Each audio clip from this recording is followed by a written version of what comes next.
Mensajes positivos. El primer cántico del siervo de Yahvé. No apagará la mecha que aún humea. En la misa de hoy tenemos el primero de los cánticos del siervo, ese tomado en Isaías 42 del 1 al 7. Esos cánticos los iremos viendo en estos días en la primera lectura.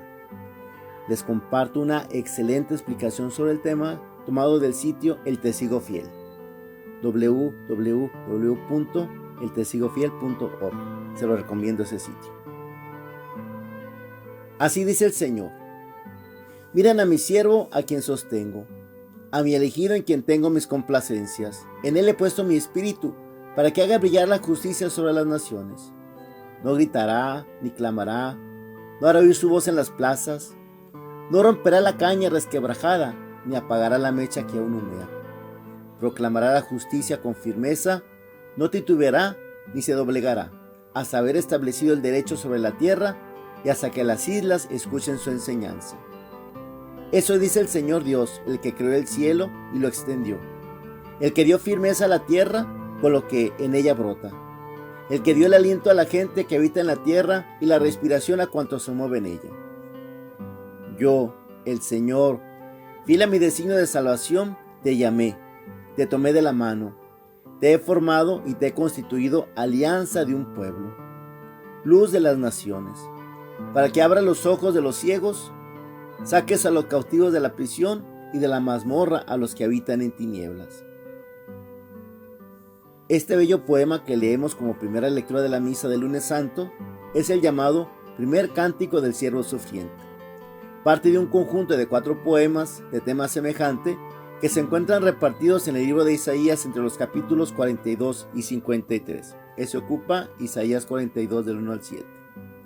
Pertenecen a la segunda parte del libro de Isaías, al llamado Libro de la Consolación de Israel, Isaías 40 a 55. Es debido a un profeta anónimo, continuador del histórico Isaías, que escribe del capítulo 1 al 39, cuyo libro quedó adosado al del gran profeta del siglo VIII a.C., y que a falta de nombre le llamamos simplemente el segundo Isaías. También hay un tercero, cuyos poemas, profecías, ocupan el libro de Isaías de los capítulos 56 al 66. Debemos al segundo Isaías algunos de los conceptos religiosos que luego resultaron centrales en la fe cristiana. Por ejemplo, el sentido teológico de la expresión evangelio como buena noticia, Isaías 52:7. El sentido religioso de la palabra redentor, Isaías 47:4.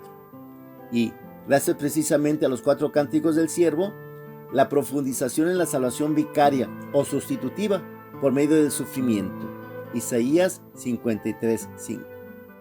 A pesar de la alegría y la esperanza que trasluce su libro, el segundo Isaías se formó en la escuela del sufrimiento. Su pueblo Israel estaba deportado desde hacía ya varias décadas.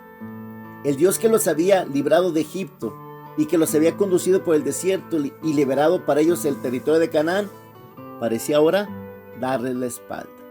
Sin tierra, sin templo, sin culto, sin instituciones nacionales, rodeados de una civilización pujante y arrolladora como era Babilonia, cuando la mayoría de los deportados o habían nacido ya en el exilio o se habían afincado, la existencia de Israel estaba amenazada de raíz de simplemente desaparecer, tragados por el devenir de la historia, como tantos otros pueblos incluso más grandes que la minúscula e insignificante tribu de Judá.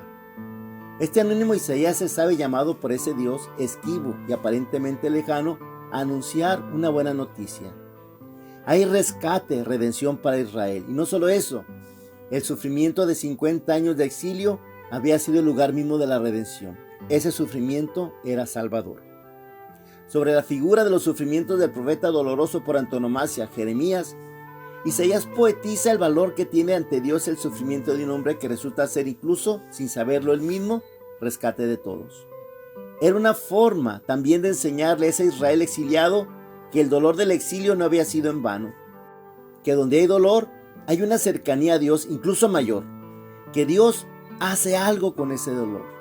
Sin embargo, Las palabras de Isaías son palabras de Dios y quizás ni el propio segundo Isaías sabía hasta qué punto estaba dando la clave divina de la historia y de la alianza de Dios con los hombres. Rescatar de los hombres todo, incluyendo el dolor, incluyendo las injusticias y la muerte aparentemente sin sentido. Su profecía habla del pasado. Jeremías interpreta el presente, el exilio de Israel, pero contiene de manera misteriosa el futuro, la prefiguración del sufrimiento redentor de Cristo.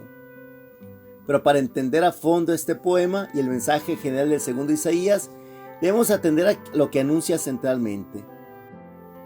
Los procedimientos de Dios son inesperados. Dios no puede ser manejado por nuestros modos de entenderlo. Dios no redime al modo que nosotros queremos.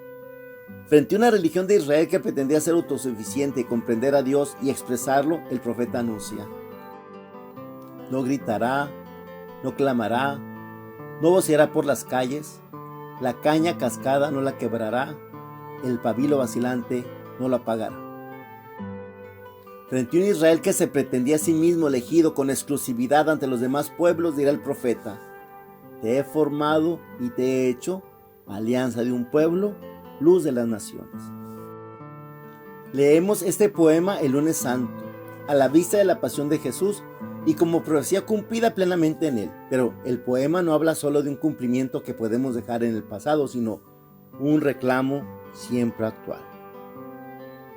Ante esa situación de pandemia, ¿podemos seguir confiando en este Dios que parece estar callado y al margen de nuestro mucho miedo?